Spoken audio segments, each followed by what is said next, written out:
Hey everyone, welcome to this video. I thought it would be really good to do a video with you about the latest document released by Bishop Barron, which is his own report on the synod, on synodality, and I think it's really important.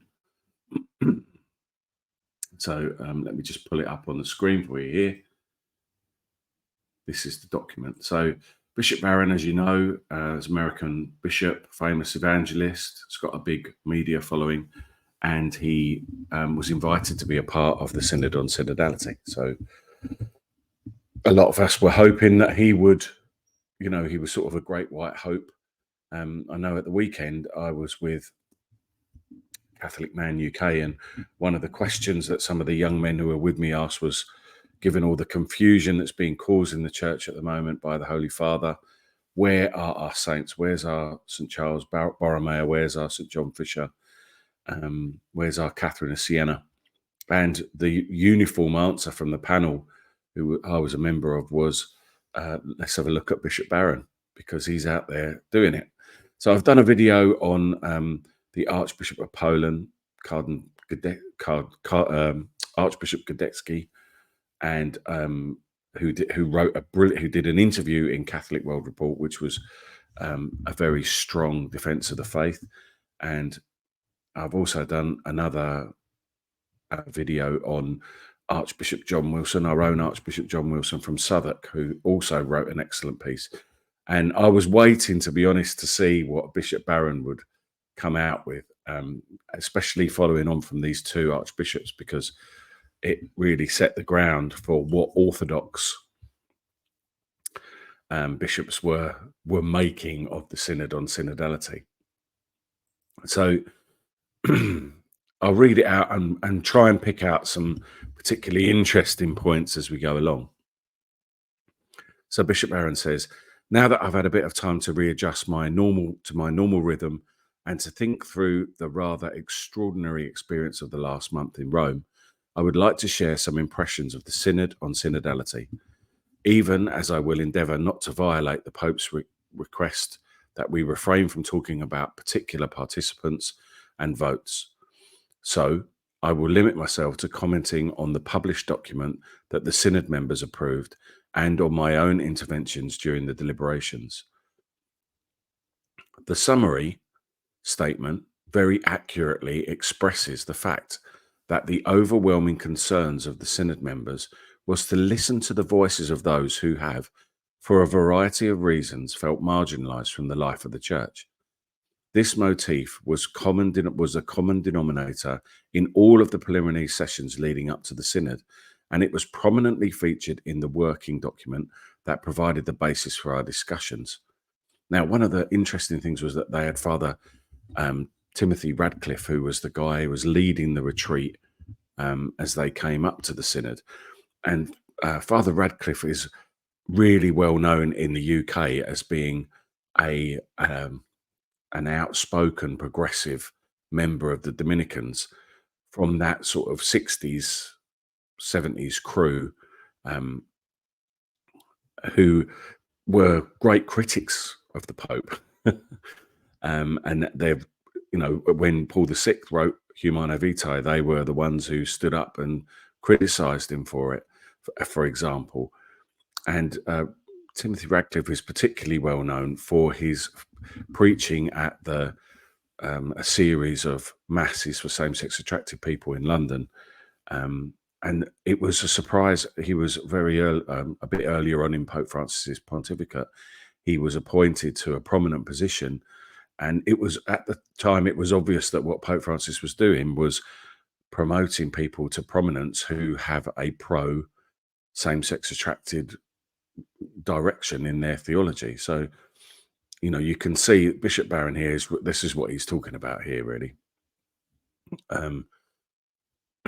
So he says, women, the laity in general, the LGBT community, those with disabilities, young people, men and women of colour, etc., have felt unappreciated and, most importantly, excluded from the tables where the decisions are taken that affect the whole life of the Church. I can assure everyone that their demand to be heard was heard loud and clear at the synod, and I'm glad it was. Seems a little bit sort of sarcastic there, doesn't it? It's like he's saying, they've been banging on about it for months and months and months. Well, we well and truly heard them. And of course, the real question is, when have they been excluded? Where are these parishes and these communities where these people are excluded? Because it's not my experience of being a Catholic. So he continues, the church is meant to announce the gospel to everyone, todos, todos, todos, as the Pope rightly says, and to gather them into the body of Christ. Therefore, if there are armies of Catholics who feel excluded or condescended to, that's a major pastoral problem which must be addressed with humility and honesty. So here we go. He's using, so can you see he's using, this is the language that Pope Francis used in Portugal to the young people at the youth gathering. Todos, todos, todos, everyone, everyone, everyone. And he's saying that everyone, should be part of the church. And again, you have to ask yourself, and I think this is what Bishop Barron is pointing at here, who has been excluded? When have these people been excluded from the church? And he says it beautifully in that bit there that he says, if there are armies of Catholics, like you can see that he's being a little bit sarcastic, because of course there aren't armies of Catholics. And it's almost like this was the plan for the Synod on Synodality, that sort of the progressive element, if you like, in the church was hoping that at the local meetings on synodality, that our dioceses would be overwhelmed with this army of excluded and condescended Catholics, and that they could claim the sensus fidelium and say, that this is what we have, this is the direction that we have to go in. But in actuality, there was less than 1% turnout to the consultation phase. So that means that, it's clearly evident, it's an existential reality that this doesn't exist. And I think that's what Bishop Barron is getting at there. It's not a major pastoral problem. But if it was, he's agreeing. Yeah, if that was the case, then it would need to be addressed. He goes on, and I can say, as someone who has been a full-time ecclesiastical administrator, that's another word for bishop, for the past 12 years, I'm delighted to receive the counsel of laity in regard to practically all aspects of my work. Expanding the number and diversity of those who might aid the bishops in their governance of the church is all to the good, and bravo to the Synod for exploring this possibility. So once again, Bishop Barron here is saying this isn't a real thing. This is the idea of the laity being involved in the work of bishops in the diocese is going on everywhere. I know, you could hardly call my diocese of Brentwood in the south of England as the progressive capital of the world, but there are loads of lay people involved in running the diocese, and it's the same everywhere. And bishops rely on lay people and lay experts. So there's absolutely nothing new, again, being discussed in the synod here. And I think that's what the bishop is drawing out. He continues, a question that I raised several times in the small group conversations, however, was whether in our enthusiasm to include people in the governance of the church, we forget that the vocation of 99% of the laity is to sanctify the world, to bring Christ to the arenas of politics, the arts, communication, entertainment, business, medicine, etc., precisely where they have their competence. Generally speaking, I was worried that both the Instrumentum Laboris and the Synod conversations were far more preoccupied with the ad intra, the looking inwards, than the ad extra, the looking outwards.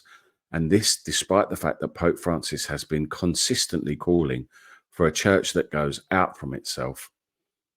On a number of occasions during the Synod, I proposed the Catholic action model that was, in the pre-conciliar period, such an effective way to form the laity in their mission to the world. Okay, so that's a really important bit. The bit at the beginning here where he's saying that we forget the vocation of 99% of the Catholic laity is to sanctify the world, to bring Christ into the areas of politics. This is direct quote, like, well, it's, sort of a paraphrase from Lumen Gentium, which is the dogmatic constitution from Vatican II. So Bishop Barron is bringing Vatican II.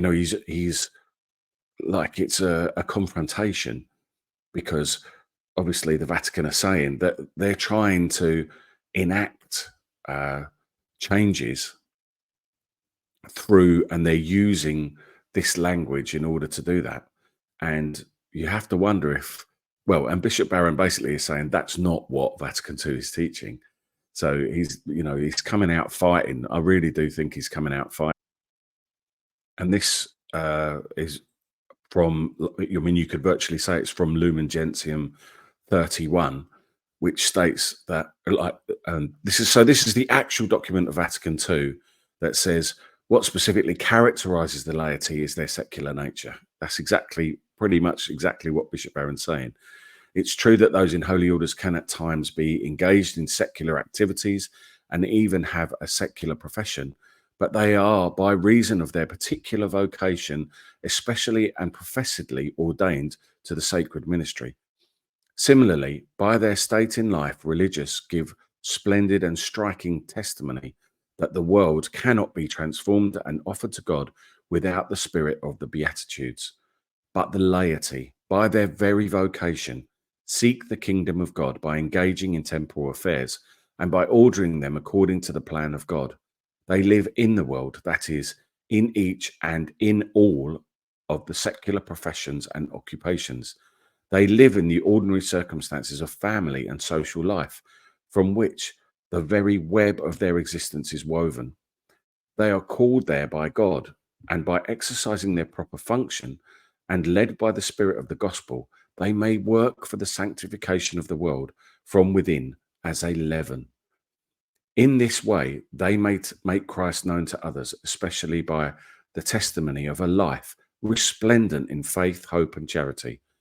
Therefore, since they are tightly bound up in all types of temporal affairs, it is their special task to order and to throw light upon these affairs in such a way that they may come into being and then continually increase according to Christ, the praise of the Creator and the Redeemer.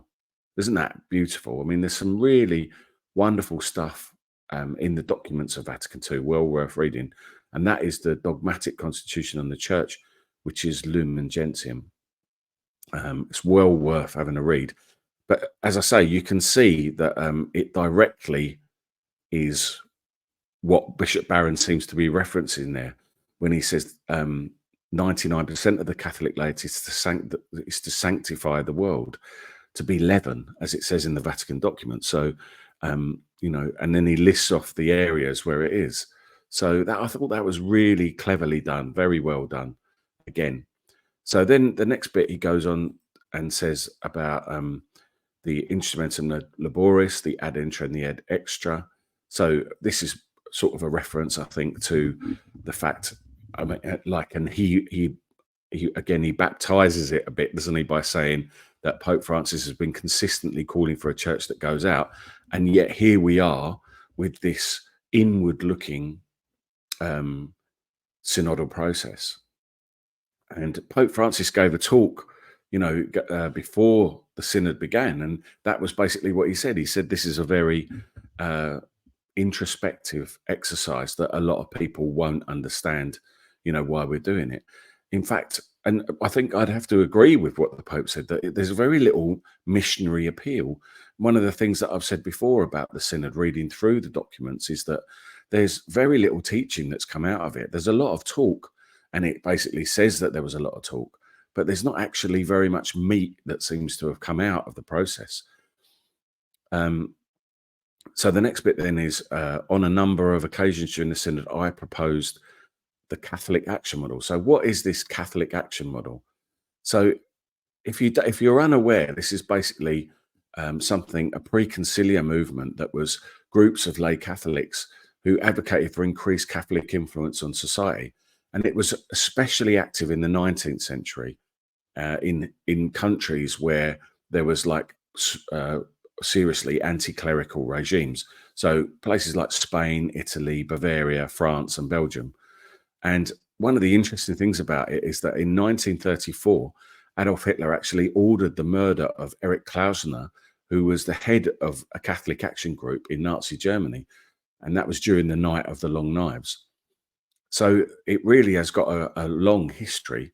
And the whole point of it was this work of the laity working to working alongside the hierarchy, if you like. So, it's a much better idea than anything I've heard come out of the synod or this papacy, to be honest. That like it was born a long while ago now, many decades ago, to begin for like where the laity in many nations began to dedicate themselves increasingly to the apostolate, and they grouped into various kinds of activities and societies which maintained a closer union with the hierarchy and pursued and continued to pursue goals which are properly apostolic.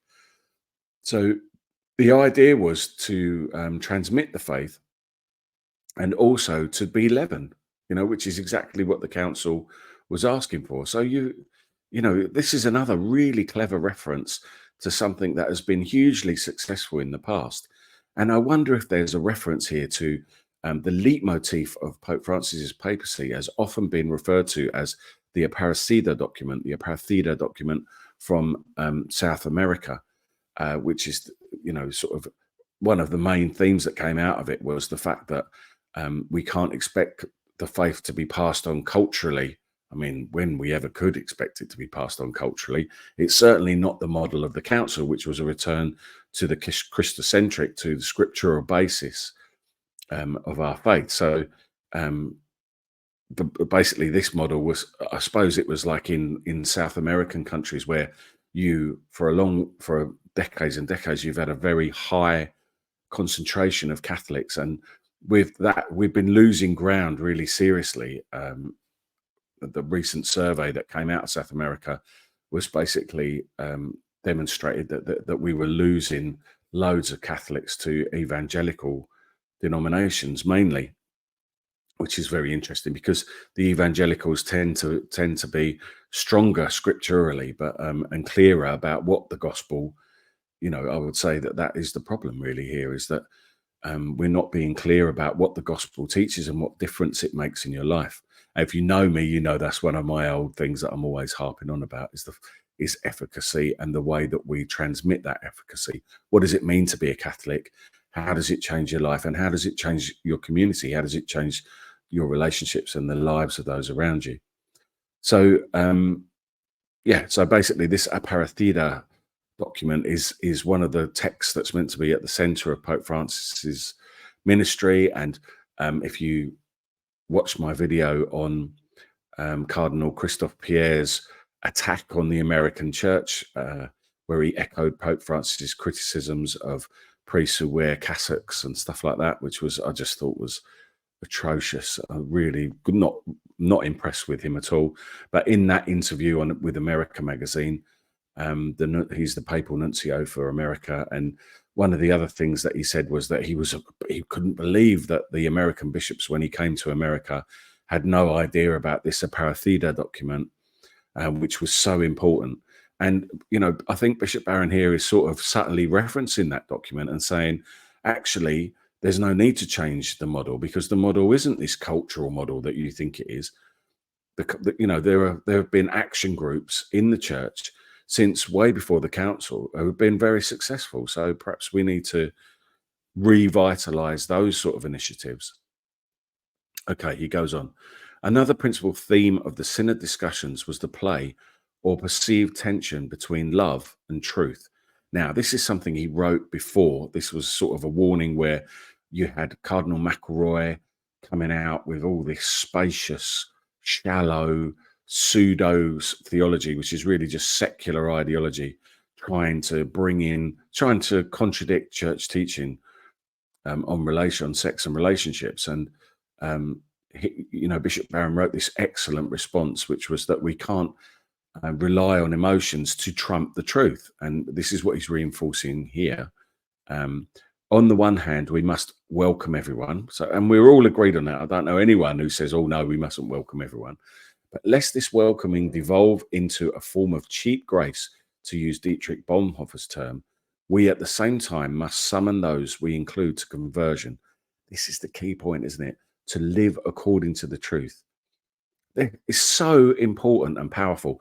And this is Dietrich Bonhoeffer's cheap grace. Is if you do that without if you're welcoming people without calling them to conversion, then you're robbing the cross of its power.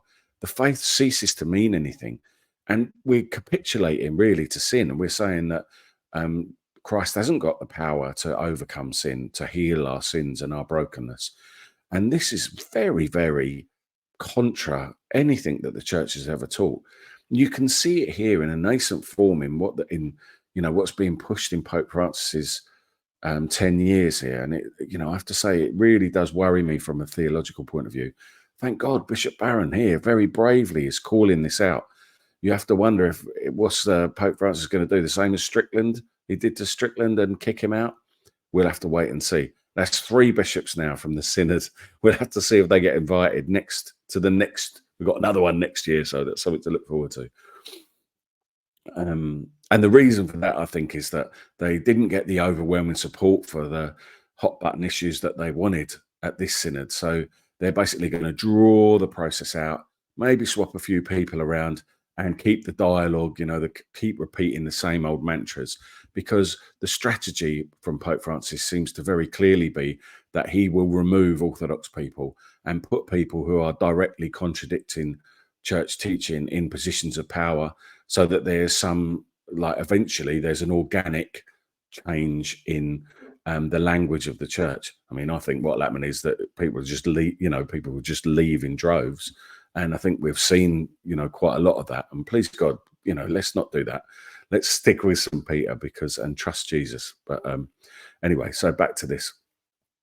As you might suspect, this issue became concretized around the outreach to the LGBT community.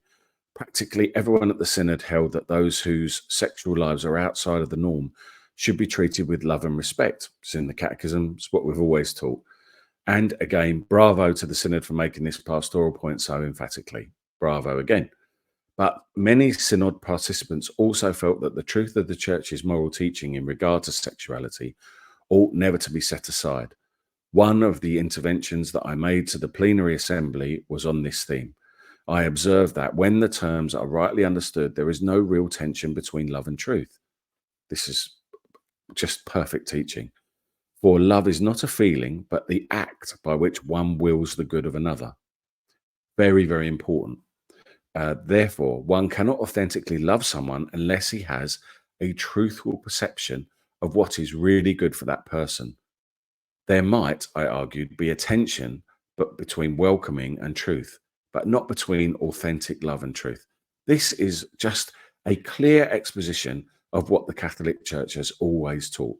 How extraordinary that we have to appeal to bishops to bring this before the Pope. The Pope could clarify any of this at any point and all he has to do is do his job, which is to reiterate the gospel truth, the teaching of the church. And yet he refuses. He consistently prevaricates, comes out with ambiguities. He provides us with confusing semiotics by saying one thing and then doing something else. So I think it's brilliant that Barron has got the courage to do this. Please pray for him, people. Please send up thanksgiving, that we've got a bishop that is prepared to speak out in this way. A third area of interest concern for me centered around the notion of mission. The term mission was used constantly in the texts we considered and the conversations we had. That the church is a mission, to use Pope St. Paul VI's language, was taken for granted by the synod members, and this represents a significant and very encouraging appropriation of the teaching of Vatican II and the post-conciliar papal magisterium. So he's using Evangelii Nuntiandi, which is Pope Paul VI's 1975 apostolic exhortation here, which says that the church is mission. So again, he's embedded everything he says. He's using his knowledge and he has got a brilliant, deep knowledge of the church. And he's using all that here to make his argument. So uh, this represents a significant, very encouraging appropriation of the teaching of Vatican II and of the post-conciliar papal magisterium. And I think that's a little dig, isn't it? To say it's an appropriation of Vatican II and of the post-conciliar papal magisterium. He's kind of saying, look, we are all on the same page here, aren't we, guys? When we're using the papal magisterium of Benedict XVI and John Paul II and Paul VI, we're all saying the same things, and it's what Vatican II teaches. And then he goes on to say, and this is what it is. Pope St. John Paul II's indefatigable teaching on the new evangelization has evidently worked its way into the heart and mind of the worldwide church. But there was, at least to my mind, a fair amount of ambiguity around the meaning of the word itself. Judging from what we read in the Instrumentum Laboris, that is, if you're not aware, that's the working document that they prepared before the synod, which was very, very interesting. Mission seemed more often than not to designate the church's work in favor of social justice and the betterment of the economic and political situation of the poor. Right, we're back to Aparecida. This is the thrust, this social and economic justice, and it brings in the whole liberation theology from the South of America. So you can see that this influence is boiling through Francis's pontificate, conspicuous by their absence in the text. So it's all about, he's basically pointing to the fact that here you've got a political direction for what's being talked about in the Instrumentum Laboris instead of a supernatural dimension. Conspicuous by their absence in the text on missions were references to sin, grace, redemption, cross, resurrection, eternal life, and salvation. And this represents a real danger.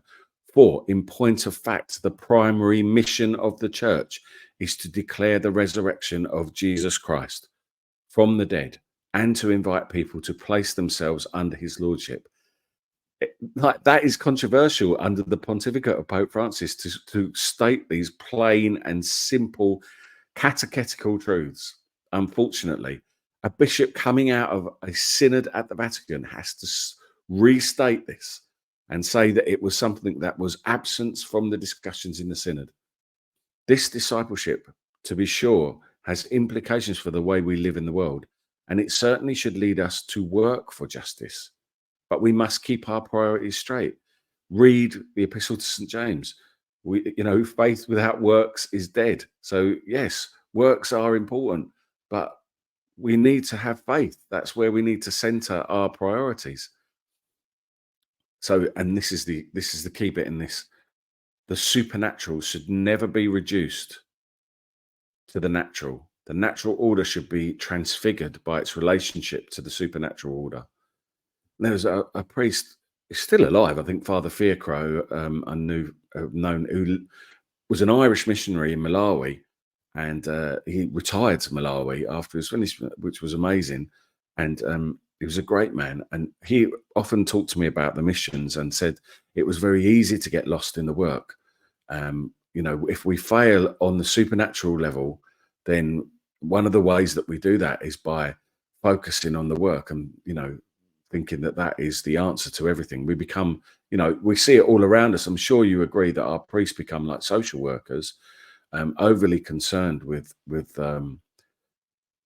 the actual work of social justice without understanding that should flow from the community as a whole. So yeah, one man can make a difference, but if you transform the community into a Christian community, then that work should flow from the community. Okay, the final point that he makes, and here I find myself in frank disagreement with the final synodal report, has to do with the development of moral teaching in regard to sex. The suggestion is made that advances in our scientific understanding will require a rethinking of our sexual teaching, whose categories are apparently inadequate to describe the complexities of human sexuality. A first problem I have with this language is that it is so condescending to the richly articulate tradition of moral reflection in Catholicism. A prime example of which is the theology of the body developed by Pope St. John Paul II. This is, extraordinary and really does cut to the heart of it. And to me, it's basically like you could say it's directly focused at the Synod Realiter, who's Cardinal Hollerich, who was promoted to Cardinal by Pope Francis. Again, another man who's deeply compromised, failing in his episcopacy in terms of vocations and evangelization.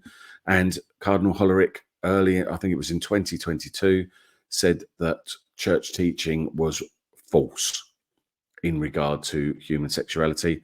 And he said that science had moved on and we need to reevaluate in the light of scientific development.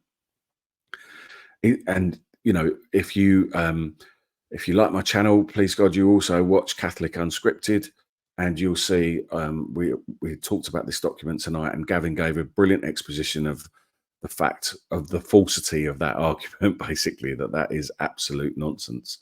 And the reason that we have our faith, the reason that we have the Bible, is not to tell us the how, but to tell us the why.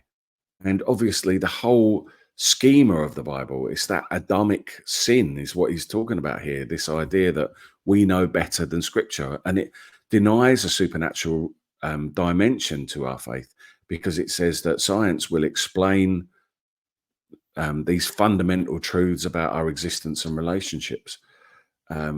And it just denies revelation is a real thing, which is absolute tragedy and, you know, heresy, I'm afraid. Obviously, Hollerich wasn't removed. That was Bishop Strickland, who was removed for, what was he removed for again? Oh, they never told us. But he did preach the catechism quite a bit, so perhaps it was that. So to say this is multi-layered, is incapable. So this is the key bit, which is the title of my video. To say that this multi-layered, philosophically informed, theologically dense system is incapable of handling the subtleties of human sexuality is just absurd. But the deeper problem I have is that this manner of argumentation is based upon a category error, namely that it advances the sciences as such, advances in the science as that advances it. Sorry, start again. Put my teeth in. That advances in the sciences as such require an evolution in moral teaching. So, I mean, one of the other things about that is that you have to wonder, like, I don't see Hollerich explaining where the holes are in Catholic teaching, in Catholic anthropology. I don't see Pope Francis doing that. It's always just this bland assertion that we have to move on without actually explaining what it is. And Bishop Barron here shows that he demonstrates that he does understand what it is, and that he recognizes that no one has shown us where those gaps are in our understanding. And that's obviously a fundamentally flawed academic approach. Bishop Barron finishes off here. Let us take the example of homosexuality. Evolutionary biology, anthropology, and chemistry might give us fresh insight into the etiology, that means the cause of, and physical dimensions of same-sex attraction, but they will not tell us a thing about whether homosexual behavior is right or wrong. So here we go. The Bible is our moral guide. The entertaining of that question belongs to another mode of discourse.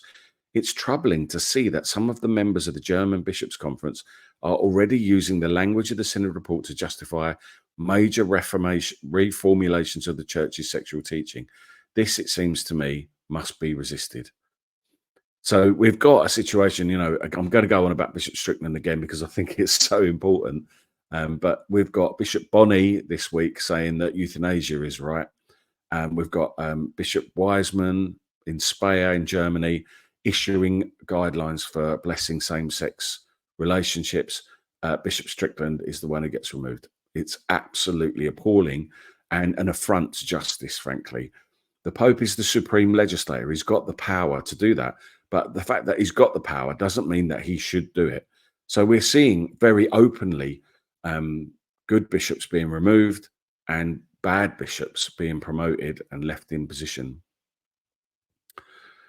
I've written a blog about the German Bishop of Speyer. If you want to check it out on my blog, it gives you some stats about how the diocese is doing. It's one of the 2 worst dioceses in Germany. So that tells you everything you need to know about that idiot.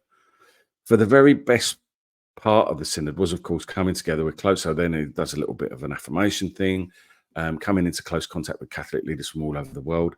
In my various small groups and during the very lively coffee breaks, I met bishops and laity from the Philippines, Indonesia, Malaysia, Lithuania, Hong Kong, Germany, Canada, Mexico, Argentina, blah, blah, blah, blah, blah. The 4 weeks in Rome was uniquely privileged opportunity since the Catholicity of Christchurch. And I've said before, that is the wonderful thing about the church, is its diversity in unity. So we need the unity to celebrate the diversity. And like it or not, this kind of encounter changes you, compelling you to see that your vision of things is one perspective against many. And it's always valuable to challenge your perspective in that way. All of these ideas and experiences from the synod will continue in the coming year to percolate in the mind of the church in preparation for the second and final round next October. I invite everyone to continue to pray for the work that we synod members must do, both in the interim and in the Vatican next year. So please do pray. We definitely need the prayers, don't we? So what did you think? Leave your comments and let me know. Let me just finish this, stop this screen. There we go. Let me just say, I hope I think it's great news that Bishop Barron is coming out and saying these things. I know some people criticize Bishop Barron in the past. Some people have criticized Bishop Barron, but I really do think we need to all support our good bishops, especially at this time. It's no good getting in the mud and like wrestling pigs, is it? And, picking holes in whatever, because we're all different. There is diversity. And that's one of the brilliant things about being a Catholic, is that there are so many, people are focused on. Some people like Medjugorje, some people loathe it, some people like Fatima. And, there's room for all of this. The focus always has to be Jesus. And as long as it's bringing you closer to Jesus, as long as you're working through your spiritual development, the purgative, the unitive, the illuminative stages of our spiritual growth, then you're heading in the right direction. So don't get distracted by the politics. But thank God, perhaps in Bishop Barron, we are looking at our modern day St. Charles Borromeo. Who knows? But certainly he needs our prayers. He's out there fighting for us and for the faith. So that's a wonderful thing. As you know, I'm 1/3 of Catholic Unscripted. You can check out our website. You can support us there, become a member. And, we've been blown away by the amount of support we've got. It's a really incredible endorsement for, the things that we're doing, not just on YouTube, where we're trying to encourage you to have greater faith, talk about your prayer life and apologetics. But we're also working in education. Gavin and Catherine and I, we go out and do talks. So, there's lots going on, and we really appreciate all your prayers and support for all of these things. So please do, if you like this video, please do hit like and subscribe. I probably should have said that at the top of the video, but I'm, just picking my way through it. Do share it. Hopefully it will give some other people some hope if you share it about. And I'll see you on the next one. So thank you very much for watching, and God bless.